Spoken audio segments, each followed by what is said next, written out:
Everyone, welcome to Renu RL humanity is come first channel. तो आज हम सेपरेशन ऑफ सब्सटेंस और क्लीनिंग फूड में आगे के मेथड्स पढ़ेंगे। पार्ट 1 वीडियो में हमने पढ़ा था hand picking and threshing method. Part 2 video में हमने पढ़ा था विनोइंग एंड सीविंग मेथड। और पार्ट 3 में हम पढ़ेंगे सेडिमेंटेशन, डिकेंटेशन एंड फिल्टरेशन और इवेपोरेशन मेथड। जो पार्ट 1 एंड पार्ट 2 वीडियोज़ हैं उसका लिंक आपको डिस्क्रिप्शन बॉक्स में मिल जाएगा, आप वहाँ से चेक कर सकते हैं। चलिए देखते हैं sedimentation and decantation. Sometimes it may not be possible to separated components of a mixture by winnowing and hand picking.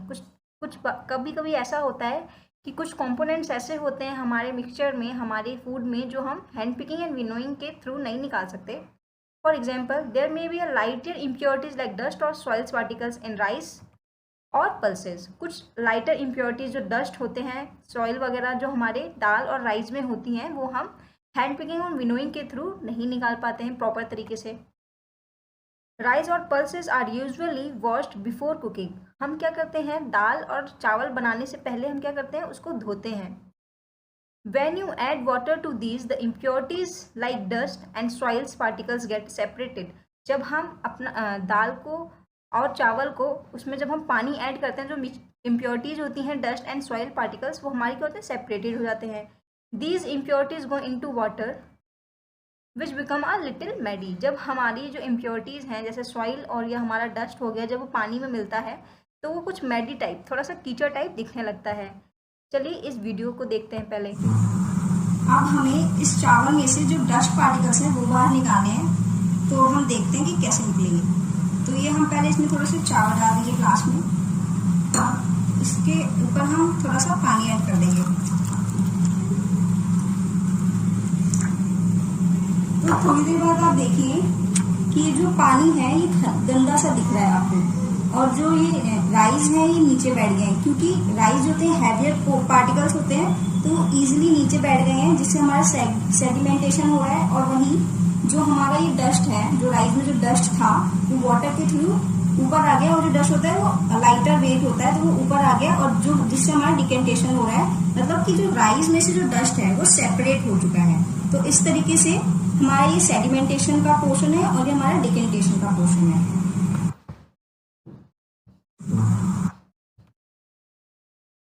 चलिए देखते हैं।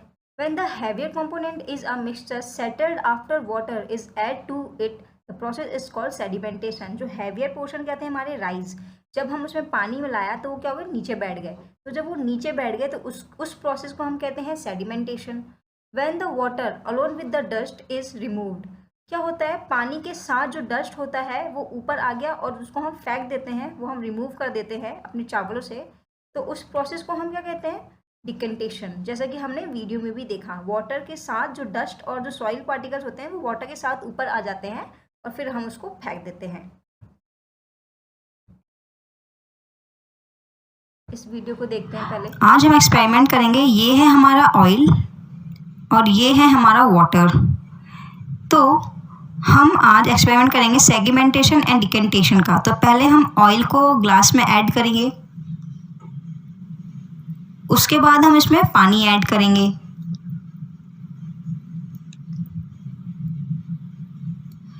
अब हमने देखा कि जो ऑयल है वो ऊपर आ गया है और जो वाटर है वो नीचे रह गया है। तो जो हमारा ऑयल ऊपर आया है वो है हमारा डिकेंटेशन, और जो हमारा वाटर नीचे है वो हमारा सेडिमेंटेशन है। तो क्या हुआ है, ऑयल और वाटर ये दोनों क्या हुए, सेपरेट हो गए हैं एक दूसरे से। और ये जो हमने सेडिमेंटेशन एंड डिकेंटेशन का जो हमने एक्सपेरिमेंट किया, ये हमने दो लिक्विड कंपोनेंट्स के ऊपर किया है। अब पढ़ते हैं। The same principles is used for separating a mixture of two liquids that do not mix with each other। Two liquids क्या हो गए, हमारे ऑयल भी हमारा लिक्विड होता है एंड वाटर भी हमारा लिक्विड होता है। तो क्या हुआ, इन दोनों को जब हमने इनका एक्सपेरिमेंट किया तो क्या हुआ कि ये मिक्स नहीं हुए, अलग अलग हो गए। फॉर एग्जाम्पल इसमें गिवन भी है oil and water from their mixture can be separated by this process. जैसे कि हमने वीडियो में भी देखा कि ऑयल एंड वाटर अलग अलग सेपरेटेड हो गए, किसके प्रोसेस से, ये जो डिकेंटेशन एंड सेडिमेंटेशन प्रोसेस से। If a mixture of such liquid is allowed to stand for some time, they form two separate layer. अगर हम जो हमारा ऑयल और जो वाटर है उसको जब हमने मिक्स किया, उसको हम थोड़ी देर तक और रखते तो प्रॉपर तरीके से उसमें दो लेयर्स बन जाती, सेपरेट हो जाते. ऑयल की अलग लेयर होती एंड वाटर की हमारी अलग लेयर थी, जैसे कि हमने वीडियो में भी देखा. प्रॉपर तरीके से अगर थोड़ी देर तक हम उसे टाइम देते हैं तो वो तो प्रॉपर तरीके से अलग हो जाती. तो वही इसमें बोला गया है. The component that forms the top layer can then be separated by decantation. जो टॉप लेयर क्या था, टॉप लेयर में क्या था, हमारा ऑयल था. तो जो ऑयल था वो हमारा क्या था, डिकेंटेशन, जैसा कि हमने वीडियो में भी देखा था. अब हम फिल्टरेशन मेथड देखते हैं. उससे पहले हम इस वीडियो को देख लेते हैं. अब हम टी का एक्सपेरिमेंट करेंगे. ये जो टी है ये बिना छाने रखी गई है, इसके अंदर चाय पत्ती भी है. तो हम उसमें ये देख लेंगे कि डिकेंटेशन के थ्रू क्या सारी चाय पत्ती खत्म हो जाएगी जब हम इसको इसमें डालेंगे. इसमें अभी चाय पत्ती है.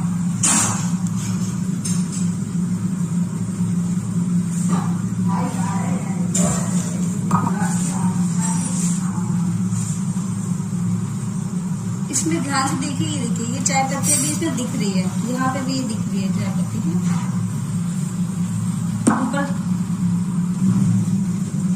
ऊपर भी थोड़ी सी चाय पत्ती का पार्ट को दिख रहा है. तो मतलब कि डिकेंटेशन के थ्रू चाय अच्छे से हम क्लीन नहीं कर सकते हैं, सेपरेट नहीं हो पा रही है चाय पत्ती से चाय. मेथड से हमारा क्या हुआ कि चाय पत्ती चाय से अलग नहीं हुई. तो अब हम क्या करेंगे, इसको फिल्टरेशन मेथड से देखेंगे.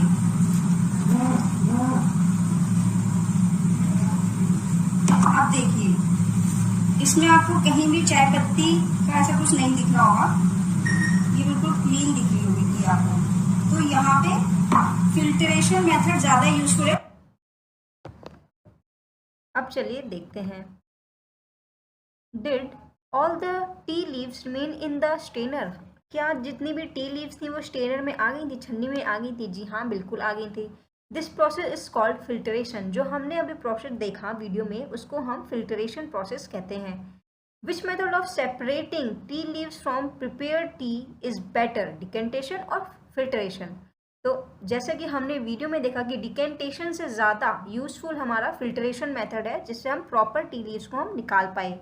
चलिए आगे देखते हैं. Some time water supplied through taps may be muddy. तो क्या होता है, जो हमारे जो टैप्स होते हैं उसमें कभी कभी जो हमारा पानी होता है वो गंदा आता है, मैडी कीचड़ टाइप आता है. The water collected from ponds और river may also be muddy, specifically after rain. जो हमारे पॉन्ड्स एंड रिवर्स होती हैं उसमें भी हमारा क्या पानी होता है ना, कलेक्ट हो जाता है गंदा पानी, मैडी कीचड़ टाइप पानी. ज़्यादातर कब होता है, जब बारिश हुई हो, बारिश के बाद ये ज़्यादा होता है. ठीक है. Let us see if we can use some methods of separation to remove isoluble impurities like soil from the water. अब हम कुछ methods यूज़ करते हैं जिससे हम separate कर पाएंगे, isoluble कर पाएंगे, अलग कर पाएंगे soil को water से. चलिए इस वीडियो को देखते हैं. हम अपने ग्लास में सैंड मिलाएंगे पहले, उसके बाद इसमें पानी मिला के हम इसे मिक्स करेंगे. तो हमने नोटिस किया कि जो हमारा डिकेंटेशन है, जो हमारा पानी है, उसमें क्या हुआ ना, वो क्लीन नहीं हुआ प्रॉपर तरीके से. सैंड नीचे बैठ गई, पानी क्लीन नहीं हुआ. तो हमने फनल में फ़िल्टर पेपर लगाया है और जो हमने मिक्स किया था वो हम इसमें डालेंगे. ये जो ऊपर पानी है, डिकेंटेशन, ये क्लीन नहीं हुआ है. आफ्टर फ़िल्टर पेपर देखते हैं कि क्या होता है. जो सैंड है वो फ़िल्टर पेपर में रह गई है और जो पानी है वो क्लीन हो चुका है. अब हम इस पानी को इस बाउल में डाल के देखते हैं. देखिए पानी बिल्कुल प्रॉपर तरीके से क्लीन हो चुका है. जैसा कि इस वीडियो में भी आपने देखा कि जो सॉइल होती है वो नीचे बैठ जाती है और जो गंदा पानी होता है वो ऊपर आ जाता है. तो क्या हुआ कि सॉइल जो नीचे बैठ गई, सॉइल हैवी होती है तो वो क्या हो गया, सेगमेंटेशन हो गया. और जो हमारा पानी होता है, जो मैडी पानी होता है जो ऊपर आ जाता है, वो हमारा डिकेंटेशन हो गया. लेकिन क्या हुआ कि जो डिकेंटेशन वाटर है वो अच्छी तरीके से क्लीन नहीं हुआ. तो हमने क्या किया, फिल्टर पेपर का यूज़ किया. तो आफ्टर फिल्टरेशन जो हमारी सॉइल है वो पानी से प्रॉपर तरीके से क्लीन हो गई. अब आगे देखते हैं. वैसे ही जो हमारे fruits and vegetable juice are usually filtered before drinking to separate the seeds and soil particles of pulp. जो हमारे वेजिटेबल एंड जो फ्रूट जूसेस होते हैं उसमें क्या करते हैं, उसको भी हम फिल्टर्ड करते हैं क्या करने के बाद उसके पहले सीड्स निकाल देते हैं और जो पल्प, जो गूदा होता है उसमें इस तरीके का ये जो जूस बना हुआ है, ये जो गूदा है इसको निचोड़ के और जो इसके अंदर उसकी सीड्स होते हैं फ्रूट्स के, वेजिटेबल्स के, उसको निकालने के बाद उसको हम फिल्टर्ड करते हैं। फिल्टर करने के बाद फिर वो हमारा एक प्रॉपर जूस बन जाता है। उसी तरीके से the method of filtration is also use in the process of preparing cottage cheese, paneer in are home. ठीक है, जो हम पनीर बनाते हैं उसमें भी हम फिल्टरेशन मेथड का यूज़ करते हैं। चलिए देखते हैं, जैसे इस वीडियो में देखते हैं, ये हमने मिल्क डाला है पहले, उसको हम अच्छे से पहले मिला देंगे। उसके बाद इसमें हम लेमन जूस डालेंगे और इसको भी अच्छे से मिलाएंगे। तो ये देखिए आप, इसमें ना पानी अलग हो गया है और जो सॉलिड पार्टिकल्स है वो अलग हो गए हैं, है ना। तो ये जो सॉलिड सॉलिड्स है ये क्या हमारा पनीर हो गया है। अब इसको हम क्या करेंगे, एक क्लॉथ में और स्टेनर के साथ इसको क्या करेंगे, ड्रेन करेंगे। ये जो इसका पानी है वो अलग निकालेंगे और इसको अच्छे से निचोड़ेंगे। तो ये देखिए ये हमारा पनीर रेडी हो गया। इसी तरीके से हम पनीर बनाते हैं। उसमें क्या हुआ हमारा कि हमने जब उसमें लेमन जूस डाला तो हमारा जो वाटर था और जो दूध का जो पार्टिकल था वो सॉलिड उसमें बन गया था कंपोनेंट्स में, तो वो हमारे जो अलग हो गए तो वो हमारा पनीर बन गया। अब पढ़ते हैं इसको। You might have seen that for making paneer, a few drops of lemon juice are added to milk as it boils. जैसे अभी हमने वीडियो में भी देखा कि हमने लेमन डाला था जो हमारा दूध था जब वो बॉईल हो रहा था। This gives a mixture of particles of solid paneer and a liquid. हमने क्या, सॉलिड पनीर के पार्टिकल्स हमें मिल गए थे और क्या होता है, लिक्विड जो वाटर होता है वो अलग हो गया था। The paneer is then separated by filter the mixture through the fine cloth और अ स्टेनर। हमने वीडियो में ये भी देखा था कि लास्ट में हमने क्या कहते हैं, क्लॉथ में और नीचे जो हमारा स्टेनर है उसको रख के हमने प्रॉपर तरीके से अपना वो जो पनीर था उसको हमने निचोड़ दिया था और फिल्टर कर लिया था। तो यहाँ पे हमने क्या किया, पनीर बनाने के लिए हमने फिल्टर का यूज़ किया, फिल्टरेशन मेथड का यूज़ किया सेपरेट करने के लिए पनीर को वाटर से। अब इवेपोरेशन मेथड पढ़ते हैं पहले, उससे पहले हम इस वीडियो को देखते हैं। ये है बिल्कुल क्लीन कंटेनर, ठीक है। इसमें हम पानी ऐड करेंगे।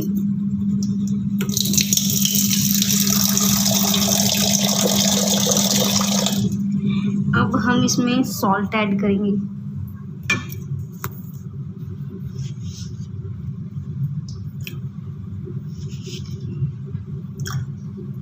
मिक्स कर देंगे। अब हम इसको गैस पे रखेंगे और इसको तब तक बॉईल करेंगे जब तक ये पानी ख़त्म ना हो जाए, इवेपोरेशन होके उड़ ना जाए। और फिर इसमें देखेंगे कि इसमें क्या बचता है। ध्यान से, ये जो पानी है ये बॉइल्ड हो रहा है और इवेपोरेट हो रहा है। और साइड में देखिए ये वाइट वाइट कलर की आपको कुछ लेयर्स सी दिख रही होगी। तो ये जो साइड में जो वाइट वाइट कलर की लेयर्स हैं ये क्या है, ये सॉल्ट है। अब जब ये प्रॉपर तरीके से इवेपोरेट हो जाएगा तो ये पूरा देखते हैं कैसा हो जाएगा। देखिए जैसे कि आप अब इस वीडियो में देख रहे हैं, जो पानी है वो इवेपोरेट होके ख़त्म होता जा रहा है, कम होता जा रहा है। और जो ये जो वाइट लेयर है ये क्या है, ये सॉल्ट है जो वाटर में हमने मिलाया था। तो क्या हुआ, सॉल्ट एंड जो वाटर है वो सेपरेट हो रहे अपने आप। जो वाटर है वो तो इवेपोरेट होके उड़ता जा रहा है, कम होता जा रहा है, ख़त्म होता जा रहा है। इस वीडियो में भाप आ रही है। और ये जो वाइट वाइट लेयर्स हैं ये हमारा सॉल्ट है जो इससे सेपरेट हो गया, अलग हो गया। जब ये प्रॉपर तरीके से पानी ख़त्म हो जाएगा ना, तब ये पूरा जो हमारा बाउल है पूरा नीचे से वाइट लेयर बन जाएगा इसमें, और वो जो वाइट लेयर होगी वो हमारा सॉल्ट होगा। अब इसके बाद में पढ़ते हैं। In this activity, we use the process of evaporation to separate a mixture of water and salt. इस एक्टिविटी में हमने कौन सा प्रोसेस यूज़ किया, इवेपोरेशन का प्रोसेस यूज़ किया। अब इवेपोरेशन क्या होता है, the process of conversion of water into its vapours is called evaporation. जब पानी जो होता है वो भाप में कन्वर्ट हो जाता है उसको हम इवेपोरेशन कहते हैं। और वही उसी एक्टिविटी में हो भी रहा था कि जो वाटर है वो भाप बन के उड़ रहा था और जो सॉल्ट है वो नीचे ही रह जा रहा था, तो सेपरेट हो रहे थे दोनों। The process of evaporation takes place continuously wherever water is present. क्या होता है, जो हमारा इवेपोरेशन होता है जहाँ भी पानी अवेलेबल होता है वहाँ ये टेक प्लेस करता है, जहाँ भी पानी होगा वहाँ पे इवेपोरेशन भी होगा। अब आगे देखते हैं, where do you think salt come from? आपको पता है कि सॉल्ट हमें कहाँ से मिलता है? समुद्र से। Sea water contains many salts mix in it.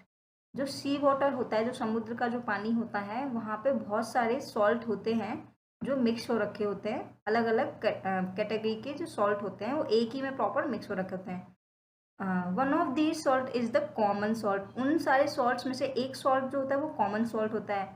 When sea water is allowed to stand a shallow pit कहते हैं जो उछले हुए हमारे गड्ढे होते हैं। जब समुद्र का पानी जब मट्टी पे पड़ता है तो गड्ढे बन जाते हैं। तो जब इस तरीके का पानी आता है, शैलो पिट बनाता है sea water gets heated by sunlight and slowly turns into water vapours. तो क्या होता है, जो पानी जो होता है हमारा, जो हमारे गड्ढों में भर जाता है, वो क्या होता है ना, सनलाइट के थ्रू हीट हो जाता है और किस में बदल जाता है? वाटर वेपर्स में। जो भाप होता है ना, भाप, उसमें कन्वर्ट हो जाता है जो हमारा वाटर होता है थ्रू इवेपोरेशन की वजह से। सनलाइट से क्या हुआ, पानी पे हीट पड़ी और उसके बाद वो क्या, इसमें कन्वर्ट हो गया भाप में। वाटर किस में कन्वर्ट हो गया? भाप में। In a few days the water evaporates completely. कुछ दिनों बाद जो पानी होता है पूरी तरीके से इवेपोरेट हो जाता है।